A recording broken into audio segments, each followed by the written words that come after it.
Hello and welcome to StroongeCast episode 59. The keyboard that hates me. Yeah, strange title. A bit like Fascinated by Cheese. You'll find out why later. How are you doing, my love? I'm alright. I'm absolutely exhausted, but I had the best couple of days with my bestie. Tell me about that. Tell us about that. So Kelly, my bestie, and Georgina, who's her sister-in-law, who I also love. They're both really great. They're both like the best people. And they live in Leeds. So they came down for a couple of days. Not even 30 seconds into the podcast and Georgina will hear her name. Yeah. In a year's time. You've converted her. You've got her on to listen. So when she eventually gets around to it. And we had the best couple of days. It went ridiculously fast, but it was lovely. We just did all the things that we used to do, which is basically spending the day at Westfield, the big shopping centre, if you don't know, and eating food and chatting, and it was just super, super nice. That's a great way to spend the week, isn't it? Yeah, it was great. What about you? Well, on Saturday, I took Jake to a little event in a library, and I was asked to make a track with a bunch of people that are not professional singers, but one that was a professional singer, and she was guiding everybody. So that was fun. We did go a long, long way, though. It was about 14 kilometers all told. And it's far, isn't it? It was far. Jake, my little helper. So we took my keyboard and my amp and my stand in the back of an Uber. I just have to say as well, I think Jake was massively out of his comfort zone, he said, for this. Because he got roped into doing it as well. He did. And he just expects when he goes to these things that he sits there, he listens to you and the other musicians and stuff, and, he just kind of chills out. But he got completely included, not off of his own back. He wouldn't have done. Into part of it. And he said it was very much like an English lesson. Yeah. Because of what you were discussing and stuff. But yeah, I think he deserves a massive round of applause for that, because it was so not what he wanted to be doing. Nope. But he didn't make a fuss. He didn't, Well, he wouldn't have been roped into it if my godmother, Catrice, had not made him do it. She came because I told her about this event. It was like a free but ticketed event.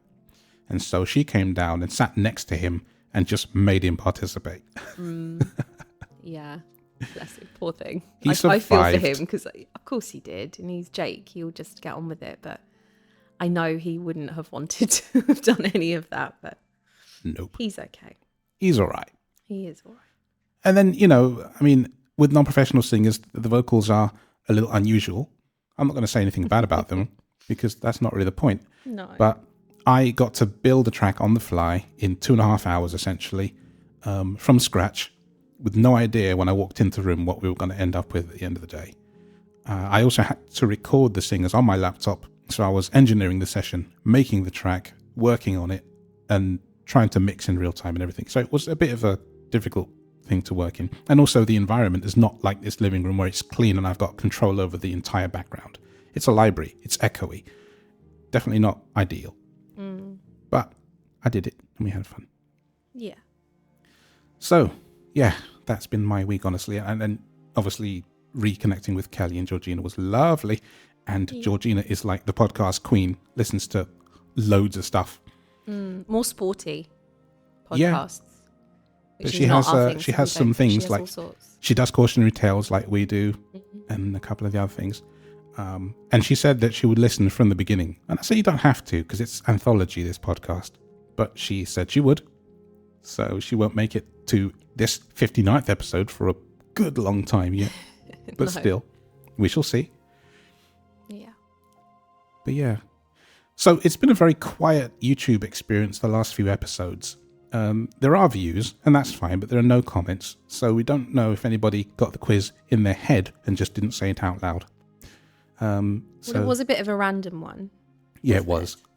So it was, in which state is it against the law to tie a giraffe to a street lamp or telephone pole? I'll just pick a random state and say Idaho. No, it's actually Atlanta, Georgia. Oh, really? Yeah. Okay. I don't know the behinds. I probably should have researched that, but I just thought that was amusing because the idea that you're just going to be walking down the road with your giraffe. But it's a guide giraffe. yeah, you know, that's okay. You can walk down the street with your giraffe. You just can't tie them to a street lamp. Okay, then. So this is a true or false question. Might should be easier. Yeah. So true or false, a jiffy is an actual unit of time. I've always wondered that. It's also jiffy bags. Yeah, there are jiffy bags. We say, I'll see you in a jiff. See you in a jiffy. Yes. So yeah, true or false? And it used to be jiff and the dirt is gone, I think. Or something. No, that was sif and jiff, isn't it? I think it was sif, and now they've changed it to jiff. Did they? I think. Or It's definitely changed. It did change. For European. I thought it used to be sif and then it's changed. I don't know, I could be wrong, but I thought it was sif. It's a cleaning product that we have in the UK for cleaning bathrooms and kitchens, Well, I think it became it went into Europe, and that was why they changed it. Okay. But I'm not sure the reason. There was a whole thing. I remember reading an article. I just can't remember why, to be honest. Weirdness. Yeah. So then, this week's topic, apart from the title, it's sort of, it's Halloween when you guys hear this, unless you're a YouTube member, in which case you hear it the day before. But happy Halloween if you celebrate or do anything fun. But yeah, this week's topic is, well, what do you think? About Halloween? And stuff. I mean, Halloween is fine. I think it's very, very different, isn't it, from when we were kids? It was much smaller when we were kids. You might go trick-or-treating up and down your road. I never did this. Did you never go? Nope. Is that because you didn't want to, or your mum didn't want you to, or what was the... I didn't even know it was a thing until years later. I just never did. She got away with that. She did. We did a little bit, just because the primary school that I went to, everybody kind of lived quite close. Yeah. So, you might get together with a couple of friends and we would go with the parents, but not that many times. And honestly, the things that I remember most about dressing up and stuff was we'd wear a black bin bag as like a witch's dress and have these stick-on finger things that would go over the tips of your fingers for long nails, and a witch's hat, or a tail and some ears for a cat or something. That was the extent. It wasn't, I don't think, how it is now. Maybe I just don't remember it the same. But now I think it's much bigger, isn't it? Particularly where we live, not our little road bit. No one really does it because it's all like blocks of flats, so no one really does that. But because we're quite near to Queen's Park and St John's Wood and things like that, where there are, a lot of Americans. But that's really what I was like going to say celebrate next as well. Yeah, there's a lot of Americans, so they do it quite big. It's bigger out there. It is much bigger in the States. States. In Queen's Park especially, which is quite close to us. I know the kids' friends all lived up there, and they would always, the houses were always decorated. They would always go around and things. We've never done it with our kids. It's never been a thing that they've been particularly interested in, or I've particularly wanted to take them to. No.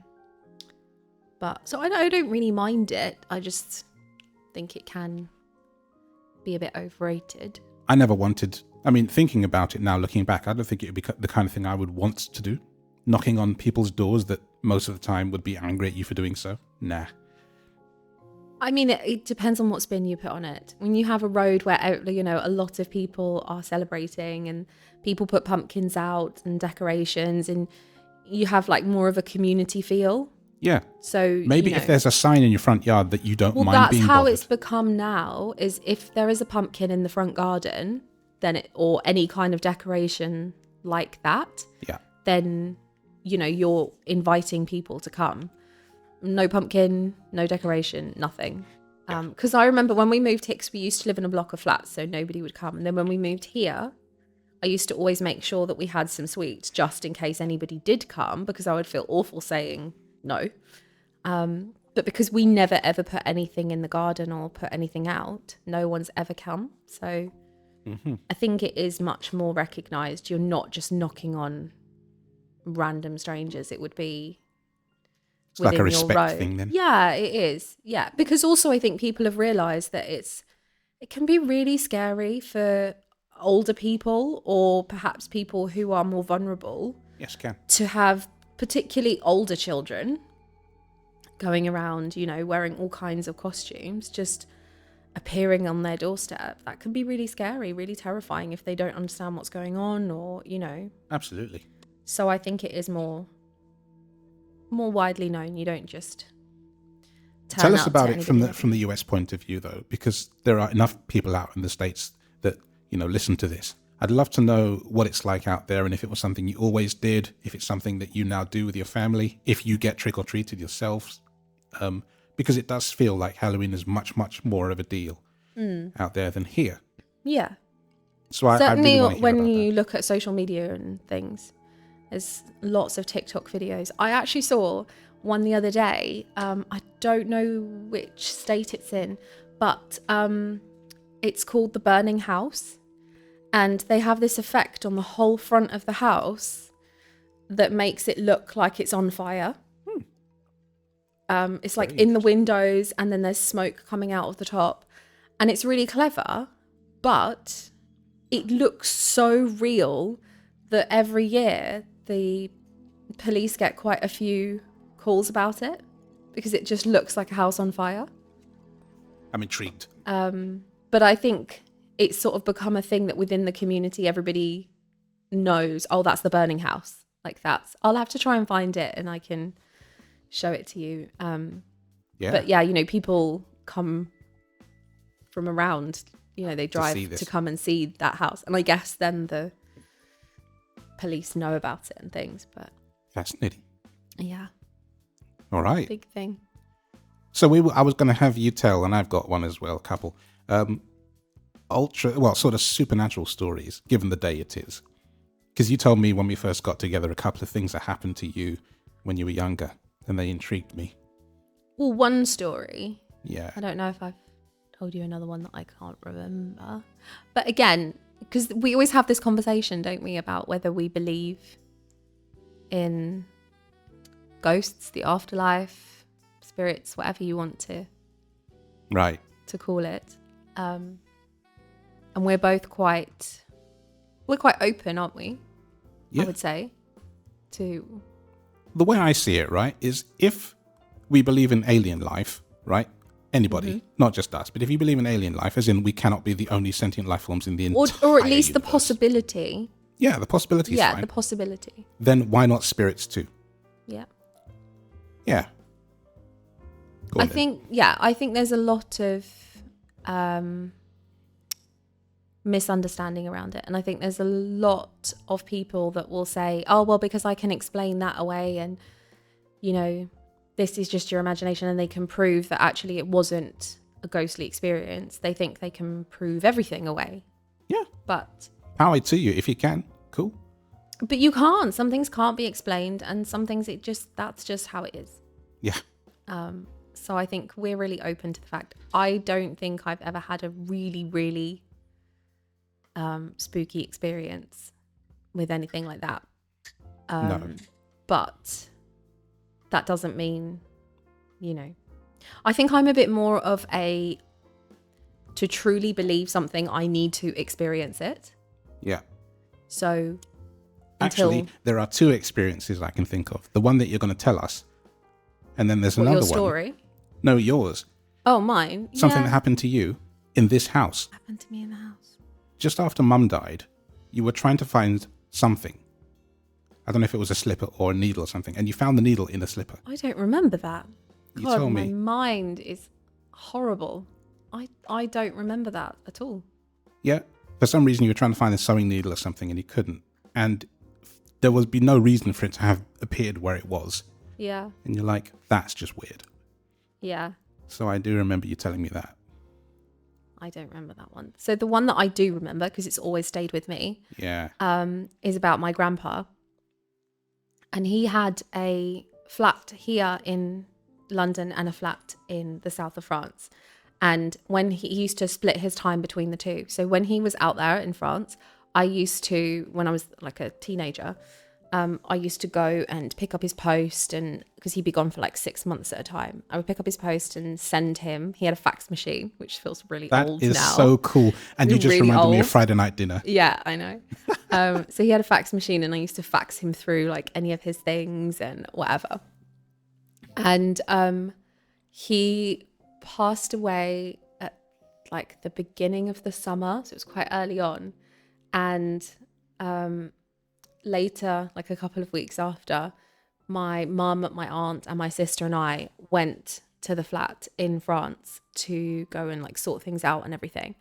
And before I went there, or before we all went there, I kept having this recurring dream again and again. It was the same every night, and it was exactly the same. And he kept telling me that the flat was a mess.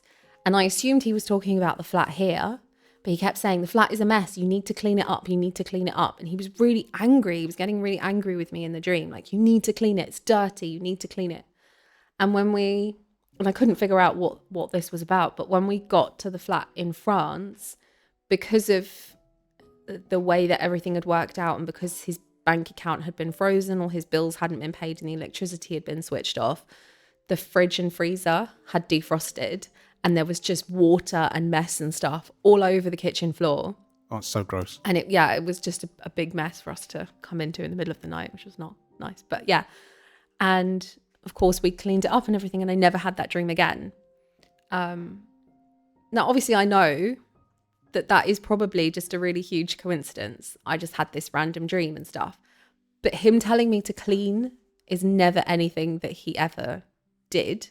So it's not like I had that memory in my head to conjure up. I had no idea that there would be any mess or anything. So it's just very strange. It doesn't have to be a coincidence, all right? No. It can just be what it is. Yeah, You don't absolutely. have to explain it away. No, I don't. It was a very strange thing. And there were times, not for a long time actually, where I would dream about him again. And again, it would be consecutive. It would be every single night so he bought me a ring years and years and years ago when I was, I don't know, 15 or 16. Mm-hmm. And if I wore that ring the next day, then I would stop having the dreams. Interesting. And I just always kind of felt like that was his way of saying, well, don't forget about me. Yeah. Again, you say I don't need to explain it away, and I don't at all. It probably is just that I'm thinking about him, and then I, put the ring on, and then I've thought about him, so my brain is okay with it. You've done your bit now. Yeah. But it did always feel like he was just sort of saying, don't forget. No, that's fair. Absolutely. But yeah, I think those are the certainly that I can. There's one more that you told me of, staying alone, well, with a friend in a dark house. Yeah, that wasn't anything specific that happened, but that house. Yeah. My friend used to dog sit, and we and babysit for this. No, Penny. Penny's getting involved. And they had this huge. It was like a manor house in Norfolk, and they were redoing it because parts of it hadn't been touched for like 200-300 years. It was insane. That's crazy to think about. So they just had like a couple of rooms that they used, but it was absolutely ginormous.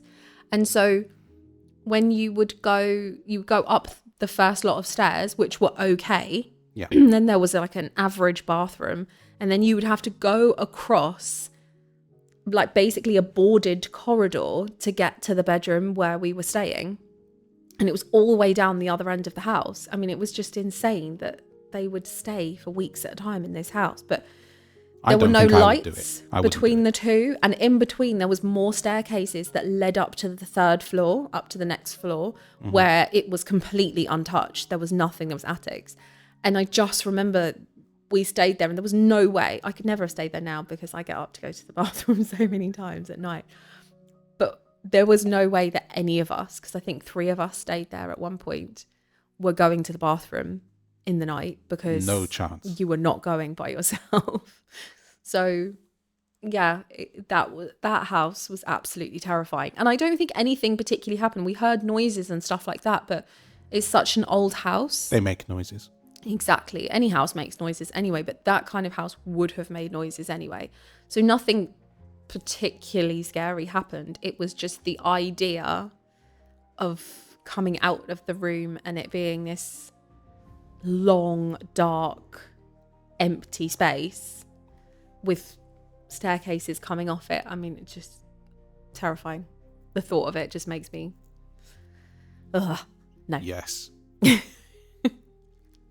So, of course, after this podcast airs, it will have already been Halloween. But that's no reason for you not to tell us your unusual stories. Definitely want to hear them because they're always interesting. It doesn't matter the time of year. Tell us anyway. Just pretend it's a campfire or something. Oh, we love a spooky story. Definitely love. I mean, we listened to that whole ghost story podcast. Yeah. That was really good. Mm-hmm. So yeah, definitely tell us if you have had any unusual experiences. I want to hear. So the one experience I'm going to tell you about anyway is very simple actually. It must have been very deep in the winter. So I had a fan heater on in my bedroom at my mum's place. I was still very young and I was getting dressed for bed. And I just remember there was this warm hand on my shoulder and it just... about a second or two, and then it just disappeared. And it didn't scare me.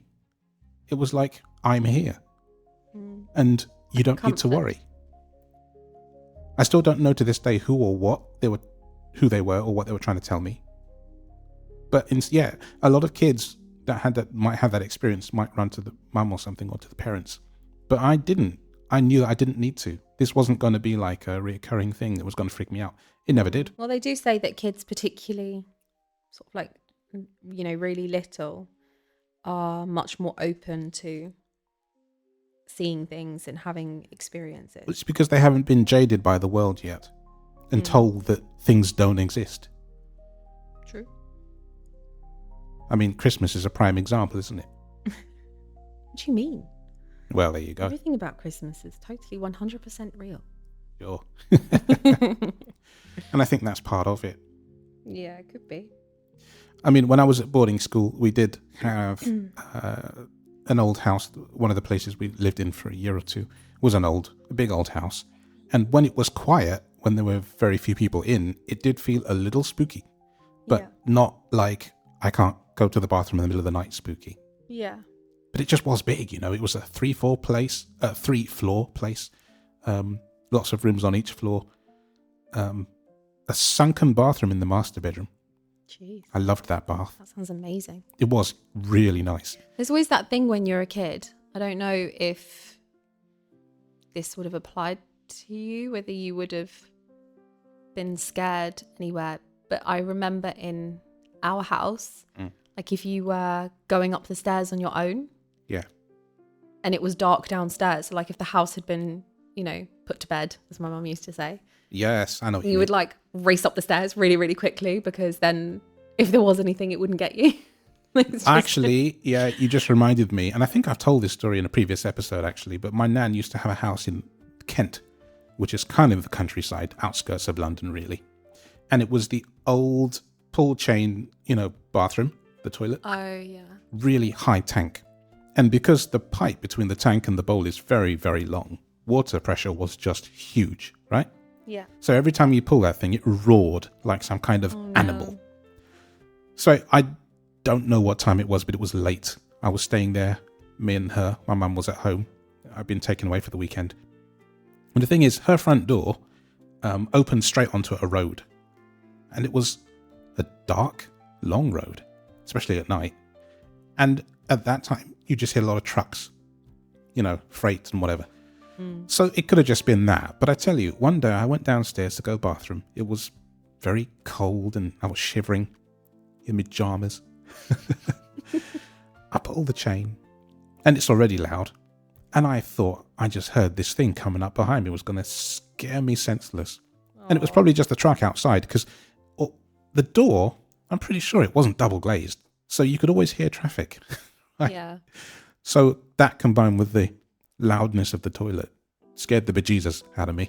And I just ran upstairs, like you said, because if it was going to get me, then it had to go through her first. I'm like, no thanks, I'm done.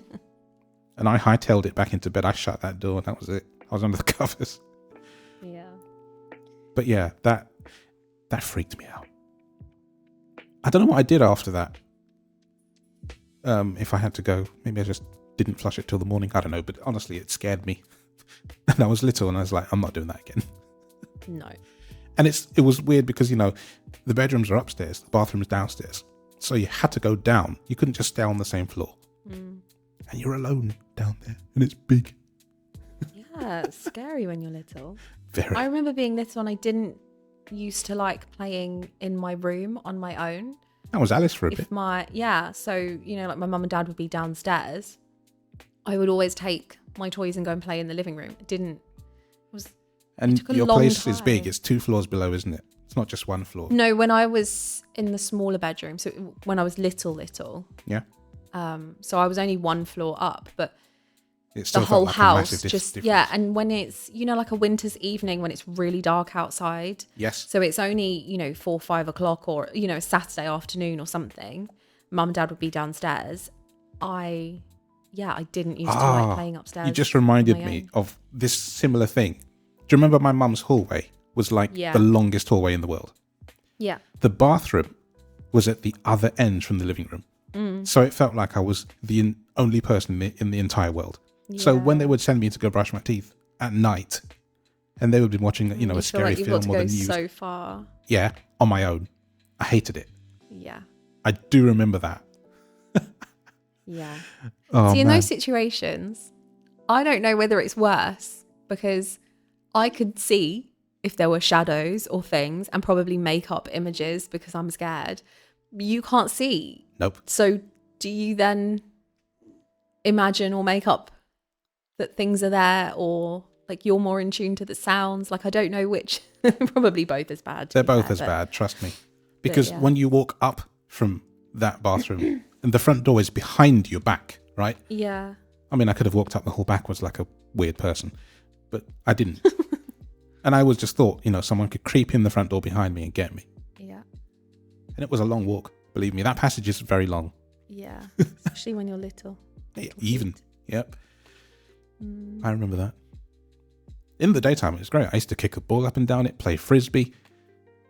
But yeah, when you think of a long hallway in a house, whatever you're thinking of, think probably twice that. Yeah, it's scary. Yes. Oh dear. So are we going to move on to the topic of this episode? Do it.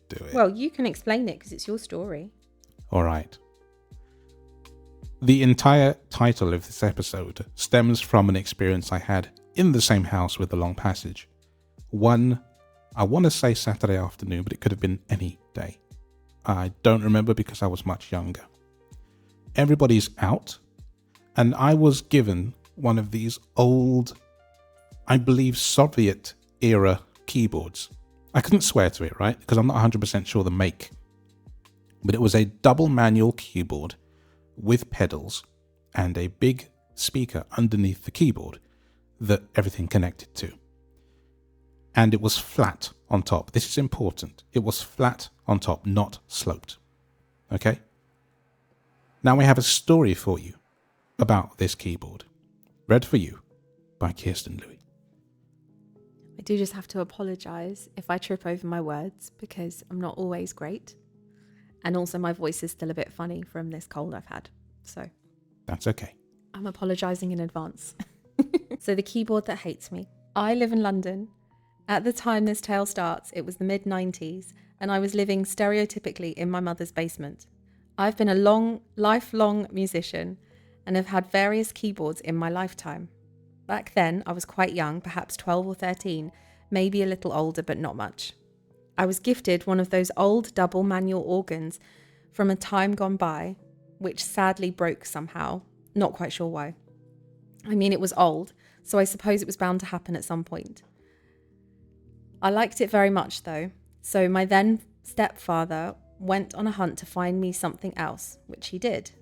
This rather different beast arrived in the house one day, and it felt strange in a way I can't to this day put my finger on. All I knew was when I played it, I got a bad feeling. Even writing this out now gives me a bit of a shiver over my shoulder.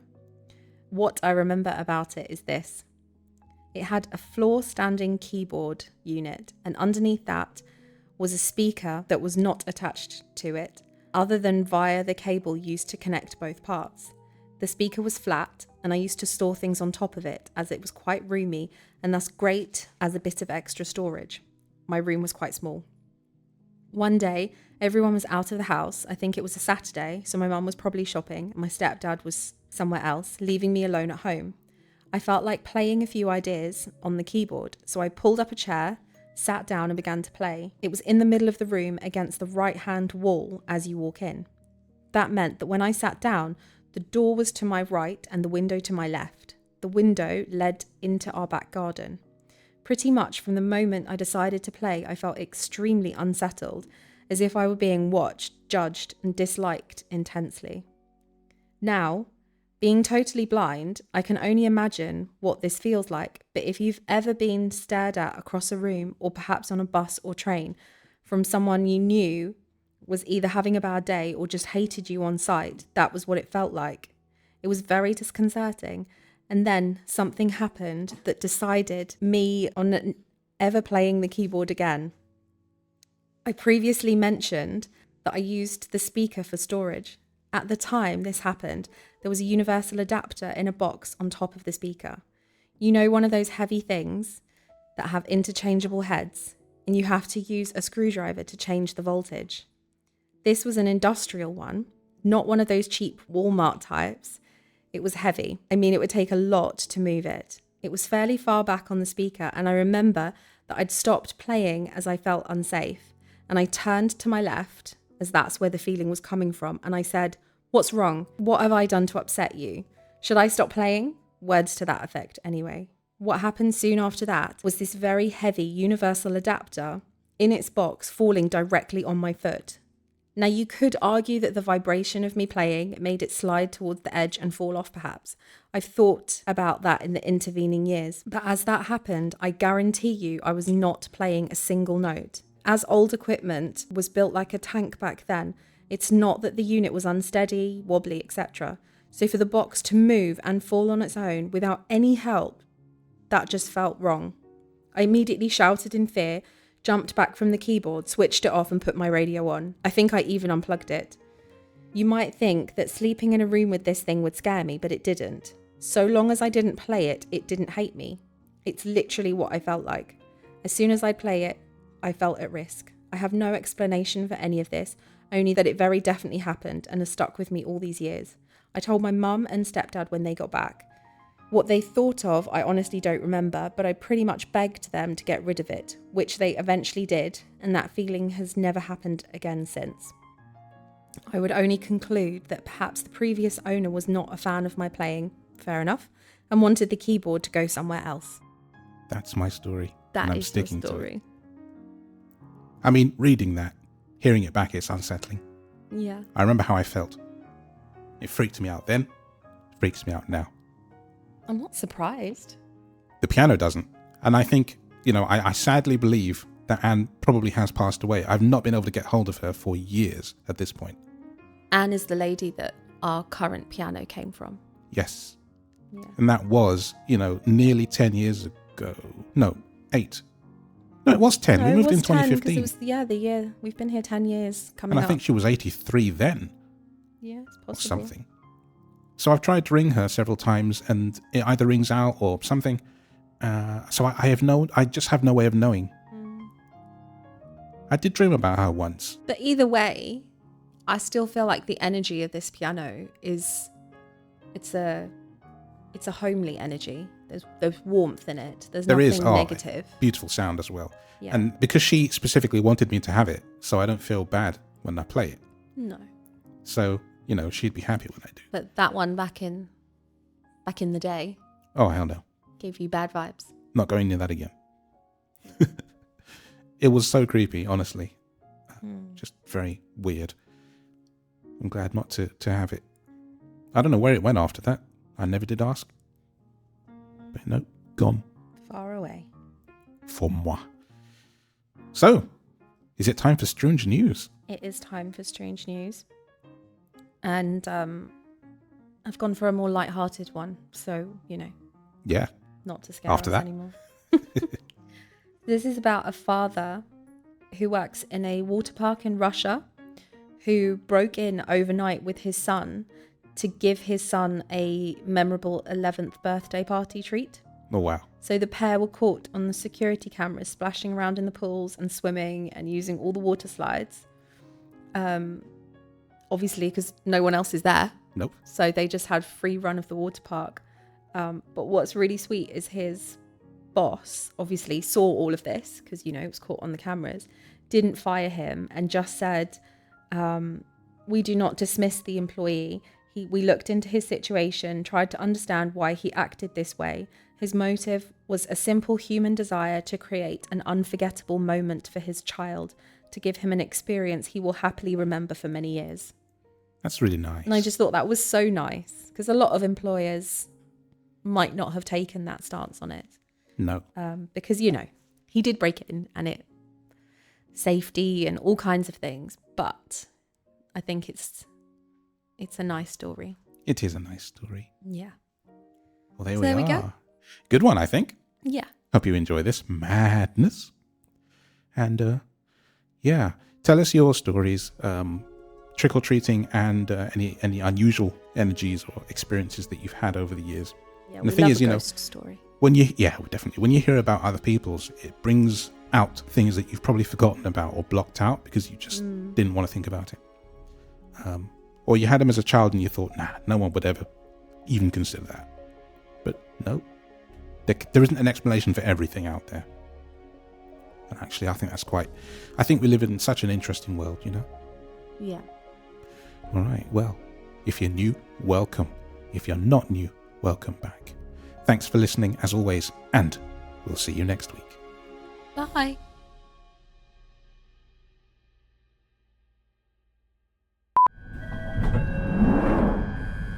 This station is Tooting Bec. This is a Northern Line train via Bank terminating at High Barnet.